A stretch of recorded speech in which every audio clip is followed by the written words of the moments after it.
ఇప్పుడే Avatar fire and ash cinema చూసొస్తున్నా. Overall feedback చూసుకుంటే కనుక ఏమంత నచ్చలేదు.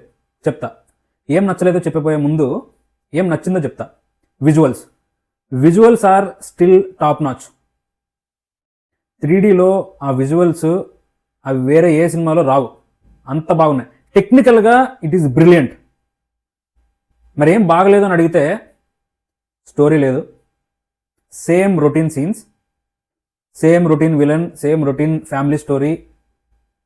రన్ టైం చాలా ఎక్కువ, అట్లీస్ట్ 1 hour కట్ చేయొచ్చు ఎడిటింగ్లో.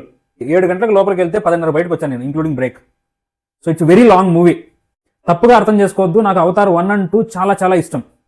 1 థియేటర్లో చూడలేకపోయాని చెప్పేసి 2ని బెంగళూరులో బెస్ట్ స్క్రీన్లో 1500 పెట్టి చూసా.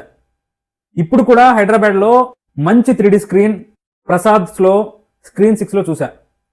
ఎక్స్పీరియన్స్ విజువల్గా చాలా బాగుంది, but it is very tiring. Almost నీకు 3 గంటల పైన మనం కూర్చొని సేమ్ చూడాలంటే అంత ఇంట్రెస్టింగ్గా లేదు. That's it for today. Thank you so much.